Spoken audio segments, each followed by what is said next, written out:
ఇక్కడ సరే ఆయన అప్రూవల్ అని పక్కన పెడితే వాళ్ళు ఇచ్చే వాంగ్మూలం కూడా చాలా ఇంపార్టెంట్ ఇక్కడ. ఒకవేళ వాళ్ళు మొత్తం దీనికి విజయసాయి రెడ్డి ఉన్నాడని కానీ చెబితే, ఒకవేళ ఇది జగన్మోహన్ రెడ్డి గారి వ్యూహమే అయ్యుంటే మరి నాకు ఇబ్బందులు వస్తాయి అనే ఉద్దేశంతో జగన్మోహన్ రెడ్డి గారిని ఏమనకుండా ఒకవేళ ఏమైనా చెబితే కూటమి నన్ను ఏమైనా చేస్తుందనే భయంతో కూటమిని కాకాపెట్టేటువంటి ప్రయత్నం అనుకోవచ్చు దీన్ని మనం.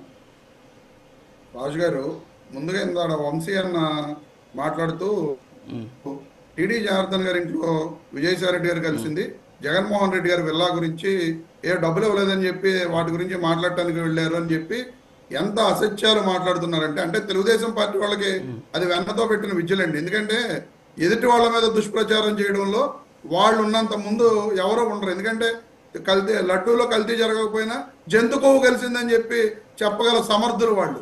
ఒక్కసారి ఈ వీడియో వినండి. అప్పటికి మీరు బయటకు వచ్చారు అంటే పార్టీకి విరాళంగా ఇచ్చారా? లేదు, అదే పార్టీకి విరాళంగా ఇచ్చారా అని చెప్పి ఘట్టంనేని ఆదిశేషగిరిరావు గారిని ఇంటర్వ్యూలో అడిగితే అదేమీ లేదండి, he has paid each and everything అని చెప్పి ప్రతి ఒక్క రూపాయి కూడా ఆ రోజే చెల్లించినట్లుగా ఘట్టంనేని ఆదిశేషగిరిరావు గారు ఎన్ని మీరు యూట్యూబ్ లో కొట్టి చూడండి ఎన్ని ఇంటర్వ్యూలు ఉన్నాయో. కానీ ఈ రోజున అన్నా వంశీ అన్న రెడ్డి గారు శంకుస్థాపన చేసి కట్టారు అనుకుంటారు. ఇప్పుడు అబద్ధాలు చాలా మంది ఉండాలి. జగన్మోహన్ రెడ్డి గారు పాపం శంకుస్థాపన చేసి ఆ ఇల్లు కట్టారని అందరూ అనుకుంటారు. కానీ ఇప్పటికీ ఆ ఇల్లు ఆదిశేషగిరిరావు గారు చాలా మందికి తెలియదు. ఇప్పటికి కూడా 7 కోట్ల రూపాయలు పెండింగ్ ఉన్న సంగతి పార్టీలో మీకు కూడా తెలియదు. నేనే జగన్మోహన్ రెడ్డి గారిని హైదరాబాద్ లో రూపాయలు జగన్మోహన్ రెడ్డి గారు చెల్లించాల్సిన సంగతి మీ ఎవరికి తెలియదు. ఒక్కసారి వినన్నా, 7 విజయవాడలో ఇప్పటికీ చెల్లించాలా? నేనే సజెస్ట్ చేయడం జరిగింది. జగన్మోహన్ రెడ్డి విద్య కదా పార్టీ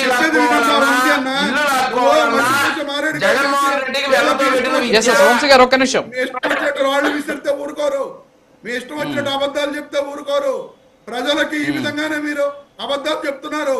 నిజాలు చెప్పడం నేర్చుకోండి. ప్రజలకు ఏదో ఒక రోజు నిజాలు తెలుస్తాయి. ఇప్పటికి కూడా ఇంటి తాలూకా 7 కోట్ల రూపాయలు ఇవ్వాలి తెలుస్తాయి ప్రజలకి. మీకు తెలియదు ఆ విషయం. ఆ ఇల్లేదో జగన్మోహన్ రెడ్డి గారు శంకుస్థాపన చేసి కట్టారని మీరు అనుకుంటారు. అరే నువ్వు రాజు గారు డిబేట్ కి వచ్చి ప్రజలు ప్రజలు అవి కాదు కావాల్సింది, ఒక అధికార ప్రతినిధిగా వచ్చి వాస్తవాలు మాట్లాడటం నేర్చుకోవాలి. ఎంతసేపు అబద్ధాలు మాట్లాడటం కాదు. ఇందాడ ఇంకో విషయం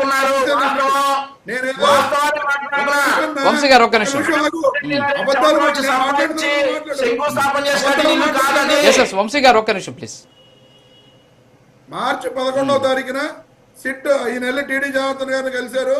ఏప్రిల్ 18వ తారీఖున సిట్ విచారణకు పిలిచింది అని చెప్పి అదే విషయం అసలు టీడీ జనార్దన్ గారు మార్చి 11న కలిసిన మాట వాస్తవం. ఏ5 అప్పటికే సిట్ కేసులో ఈయన నిందితుడుగా ఉన్నారు. అప్పటికే కేసు రిజిస్టర్ చేయడం జరిగింది. A5 ఉన్న విజయసాయి రెడ్డి గారిని టీడీపీలో చంద్రబాబు నాయుడు గారికి అత్యంత ముఖ్య అనుచరుడుగా ఉన్న టీడీ జనార్దన్ గారు ఎందుకు కలిశారు? ఆ తర్వాత ఆయన సిట్ విచారణకు హాజరైన మాట వాస్తవం. ఏప్రిల్ 18న జూలై 12న మళ్ళీ ఇంకోసారి రమ్మంటే ఆయన నాకు ఖాళీ లేదు మళ్ళీ వస్తానని చెప్పినప్పుడు ఆ జూలై నుంచి ఈ రోజు నవంబర్ 25వ తారీఖు వరకు ఎందుకు విచారణకు వీళ్ళు పిలవలేదు? అంటే వీళ్ళు విజయసాయి రెడ్డి గారు కుమ్మక్కైనట్టు కాదా? విజయసాయి రెడ్డి గారిని వీళ్ళు వాడుకుంటున్నట్టు కాదా?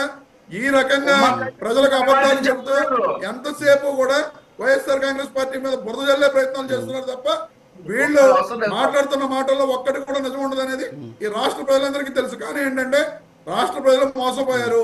ఈ మోసాలకు వీళ్ళందరికీ కూడా భవిష్యత్తులో 2029 ఎన్నికల్లో వీళ్ళకి చిత్తుగా ఓడించి వాడు సమాధానం చెప్పబోతున్నారు. ఇంకో విషయం మీరు అడిగారు, పవన్ కళ్యాణ్ గారు సార్ రాజు గారు మీరే అన్నారు పవన్ కళ్యాణ్ గారు పోరాటం అంతా అవినీతి మీదే కదా, ఆయన విజయసాయి రెడ్డి గారిని చేర్చుకుంటారని చెప్పి మీరే మాట్లాడటం జరిగింది.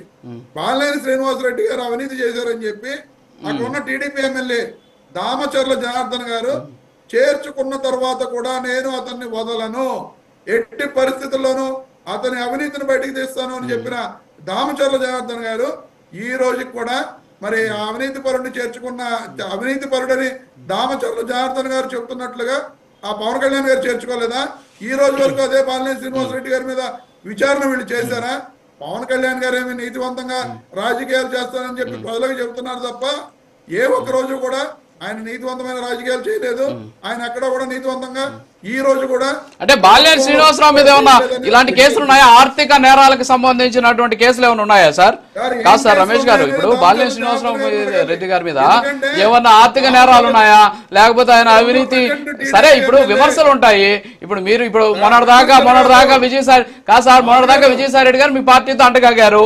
ఈ రోజు కోటరీ గురించి మాట్లాడుతున్నారు. మరి ఆయన మాటలు మనం ప్రామాణికంగా తీసుకుందామా? చెప్పండి మరి విజయసాయి రెడ్డి గారిని. ఆ కోటరీ ఎవరో చెప్పొచ్చు కదా, ఆ కోటరీ పేర్లు బయట పెట్టొచ్చు కదా, ఆ కోటరీ ఎలా చేసి నన్ను బయటికి పంపిందని చెప్పొచ్చు కదా. ఎందుకు చెప్పరు? అంటే మీరు చెప్పండి, మీకు తెలియదా సార్? మీరు పార్టీలో ఉన్నారు, కోటరీ ఉందా లేదా వైఎస్ఆర్ కాంగ్రెస్ పార్టీలో? కాదు సార్. సరే, విజయసాయి రెడ్డి గారి మాటలు పక్కన పెడదాం. ఆరుమంచి రమేష్ గారికి తెలియదా కోటరీ పార్టీలో? చెప్పిందే మాట జగన్మోహన్ రెడ్డి గారు ఏం చెప్తే అది ప్రతి ఒక్కళ్ళు పాటించాల్సిందే.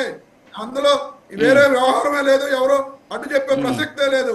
ఒక పార్టీ అధినేతగా ఆయన ఒక నిర్ణయం తీసుకుంటే ఆ నిర్ణయాన్ని పార్టీలో ఉన్న వాళ్ళందరూ పాటించవలసిందే. ఈ రోజున మీరు చెప్తున్నారు బాబు గారు మాట్లాడండి. కదా, ఒక నిమిషం రమేష్ గారు ఆగండి. బాబు గారు మీకు సింగిర్ బాబు గారు మీకు సమాధానం చెప్తారు. ఒక్క నిమిషం సింగిర్ బాబు గారు మాట్లాడండి.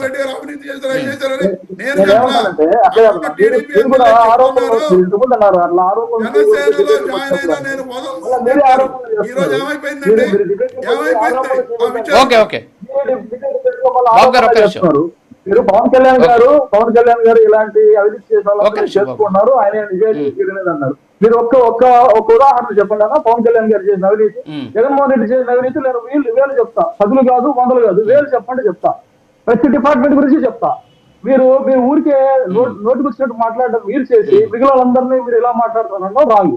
బాలినేని శ్రీనివాసులు గారు మీ పార్టీలో ఉన్నప్పుడు ఏదైనా అవినీతి చేస్తుంటే మీకే బాధ ఉంటుంది, ఒకసారి చెప్పండి. ఆయన ఇప్పుడు మా పార్టీలో చేరారు. మీరేమన్నా వైఎస్ఆర్ కాంగ్రెస్ పార్టీ మధ్య నాయకులు తీసుకోలేదా లేదా ఇంకొక తీసుకోలేదా? ఒక రాజకీయ పార్టీలోకి ఎవరన్నా చేరొచ్చు, ఎవరన్నా ఎంత సర్వసాధారణ విషయం. మీరు ఎక్కడి నుంచి ఎక్కడికి ముడి పెడుతున్నారు? పవన్ కళ్యాణ్ గారు అవినీతి చేశారంటారు. అసలు పవన్ కళ్యాణ్ గారు అవినీతి చేశారని మీరు ఎలా మాట్లాడగలుగుతున్నారు? మీ దగ్గర ఏ ఎవిడెన్స్ ఉందని?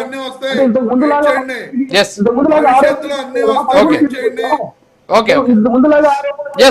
సీట్లకు వచ్చాము. బాబు గారు రాజుగారు వాస్తవం మాట్లాడదాం. చాలా అంటే మీరందరికీ కూడా లోకల్ బాడీ ఎలక్షన్లు రాబోతున్నాయి.